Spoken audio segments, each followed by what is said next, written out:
할렐루야. 또 주 안에서 또 복된 하루가 시작되었습니다. 오늘도 우리 고난주간 특별 새벽 기도회 우리 세 번째 날을 맞이하여서 마가복음 15장 우리 1절부터 5절 말씀을 가지고 같이 은혜를 나누겠습니다. 새벽에 대제사장들이 즉시 장로들과 서기관들 곧 온 공회로 더불어 의논하고 예수를 결박하여 끌고 가서 빌라도에게 넘겨주니 빌라도가 묻되 내가 유대인의 왕이냐? 예수께서 대답하여 가라사대 내 말이 옳도다 하시매 대제사장들이 여러 가지로 고소하는지라. 빌라도가 또 물어 가로되 아무 대답도 없느냐? 저희가 얼마나 많은 것으로 너를 고소하는가 보라 하되 예수께서 다시 아무 말씀도 대답지 아니하시니 빌라도가 기히 여기더라. 오늘 본문은요, 사내들인 공회의가 예수님을 죽이고자 모의하는 것으로 본문이 기록되고 있는데요. 아무리 그들이 예수님을 죽일 것을 결의를 했지만 이 합법성이 있어야 됩니다. 그 당시 로마 정권 하에 있었기 때문에 자기네들이 아무리 예수님이 정말 꼴보기 싫고 미워도 예수님을 죽일 거란 근거를 자기들 안에서 찾을 수가 없습니다. 사실 바리새인, 대제사장들, 사두개인들 예수님께 분노하는 이유는 다양한 그러한 이권이 있지만 그러한 그 이권 가운데서도 그들이 이렇게 공통적으로 예수님이 정말 싫었던 것은 뭐냐면 종교적인 그러한 이유가 가장 싫었던 것입니다. 예수님께서 저들의 그러한 이 밥그릇이었던 이 성전을 헌다는 그러한 얘기를 했었고, 그리고 또 하나님의 아들이다라는 그러한 얘기를 했을 때 아마 그것이 전부 다 신성모독에 해당되기 때문에 예수님을 죽여야 되겠다 그러한 마음이 그들 속에 들어갔고, 사실 이 표면적으로는요, 이런 종교적인 이슈를 가지고 지금 예수님을 지금 죽이려는 그런 모의를 하고 있지만 그런 말하지 않은 내면적인 것은 전부 다 그들의 자기의 그러한 이 밥그릇을 건드렸기 때문에 이러한 미움이 생기게 됐다는 것이죠. 아마 이러한 그 종교적으로만 사형을 언도하는 것이 힘들었기 때문에 그들은 로마의 법을 이용하게 되는데 로마의 법으로 예수님을 죽음까지 몰고 가는 그러한 사형이라는 언도를 내릴 때 가장 좋은 이슈는 뭐냐면 정치적으로 몰고 가는 것이었습니다. 그래서 지금 다른 방향으로 지금 모든 것들을 고발하고 있는 것을 볼 수 있는데, 마가복음 15장 2절을 보면은 빌라도가 예수님께 한 질문을 합니다. 왜냐하면 그들이 예수님을 고발할 때에 예수라는 사람이 유대인의 왕이다, 자칭 유대인의 왕이다, 그러한 식으로 고발했기 때문에 빌라도가 그렇게 묻는 것입니다. 예수님한테 내가 유대인의 왕이냐 물었더니 예수님께서 내 말이 맞다라는 그런 대답을 하십니다. 사실 그 당시 로마 티베리우스 황제의 명령이 아니고는요, 누구든지 스스로가 아무리 분봉왕이라 할지라도 그러한 왕이라는 그러한 말을 함부로 할 수 없는 것이 그들의 그러한 현실이었습니다.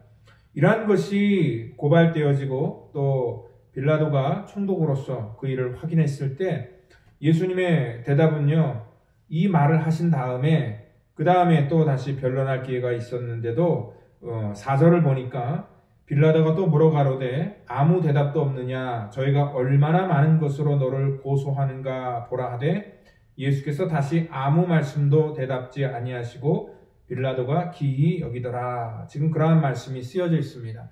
아마 빌라도 입장에서는요, 이런 터무니없는 유대인의 왕이다라는 그러한 대답에 대해서 의아해했을 것이고, 또 빌라도도 역시 그 당시에 소문을 들었기 때문에 예수님을 특별히 고소하거나 또 예수님을 사형 언도를 내릴 만한 그러한 마땅한 근거를 찾지 못하였기 때문에 그에게 변론할 수 있는 기회를 주셨습니다. 그런데 예수님께서는 아무런 대답도 하지 않고 침묵으로 일관하셨습니다.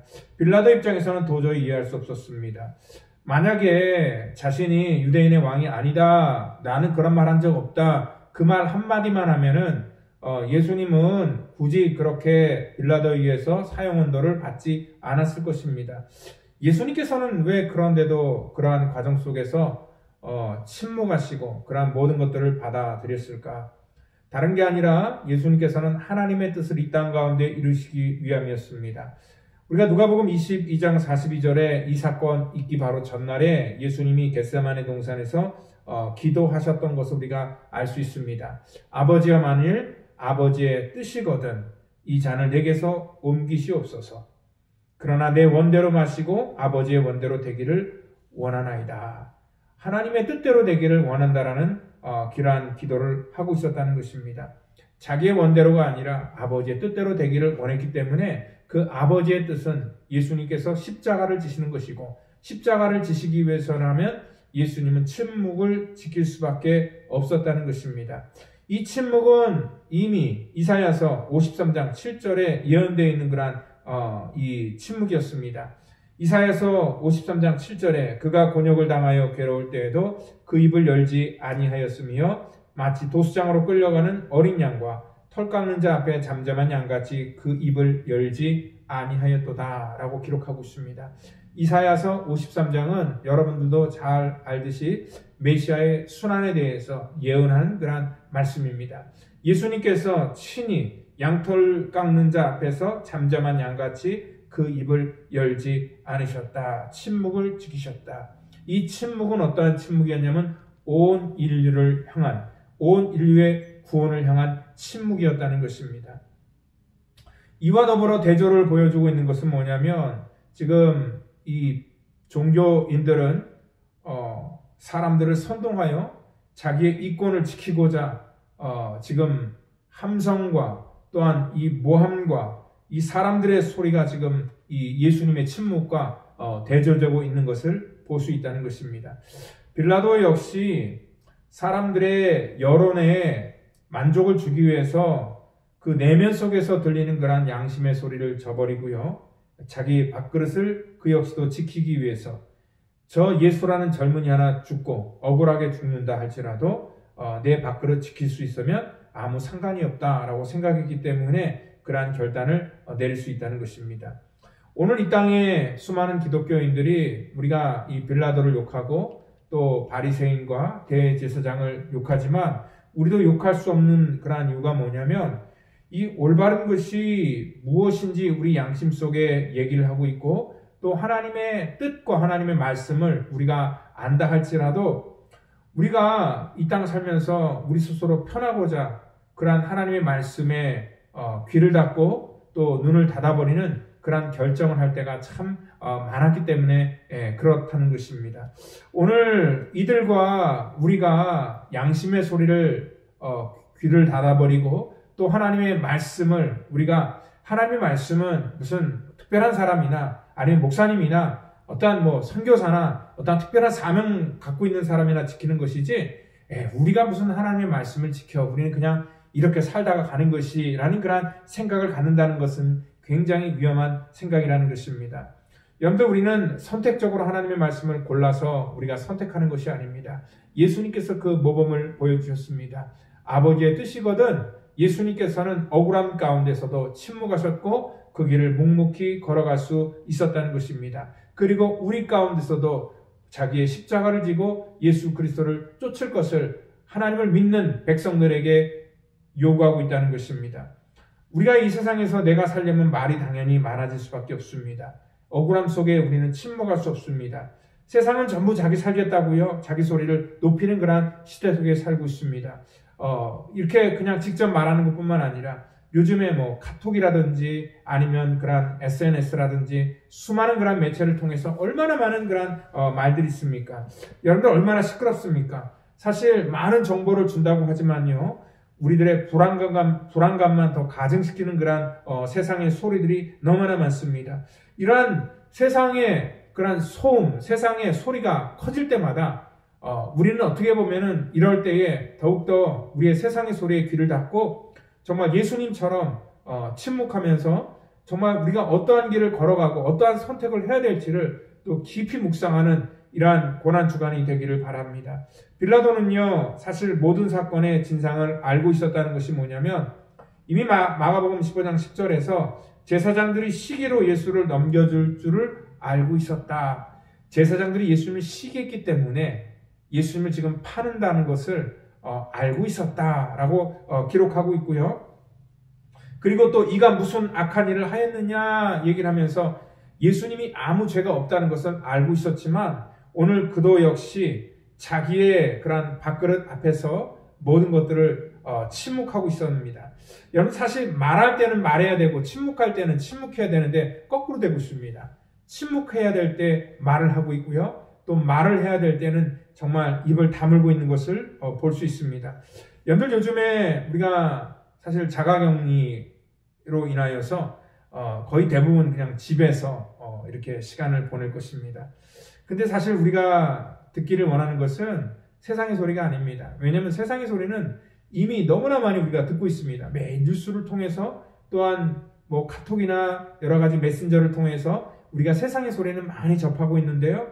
진짜 저희들이 지금 듣기를 원하는 것은 정말 우리 내면의 그러한 소리, 그리고 또한 이 가운데서 우리 성도들끼리도 이러한 사실 그냥 카톡으로 어떤 메시지를 뭐 이렇게 나누거나 그러기보다는 이럴 때일수록 여러분들 직접 전화를 한번 해보시는 게 어떨까 생각을 합니다. 전화로 서로를 또 안부도 묻고 또 서로를 또 이렇게 고민도 좀 듣고 또 이러한 서로를 깊이 알아가는 그러한 시간이 되기를 원합니다. 이 말만 풍성한 시대 속에서 말이 앞서기보다는 이 행함과 이 진실함이 우리 가운데 나타나는 그러한 기간이 되기를 원하고요. 특별히 우리 선교회 회장님이나 또 우리 리더들 또 각 처소에서 또 우리 모든 그런 우리 성도들의 연약함을 돌보는 사랑하는 우리 장로님, 권사님들 이번 한 주간을 통하여서 또 우리 부활절의 메시지를 우리가 그냥 카톡으로만 나누는 게 아니라 같이 이렇게 나눌 수 있는 그런 복된 기회로 삼기를 또 예수 이름으로 축원드립니다. 다 같이 기도합니다. 하나님 감사합니다.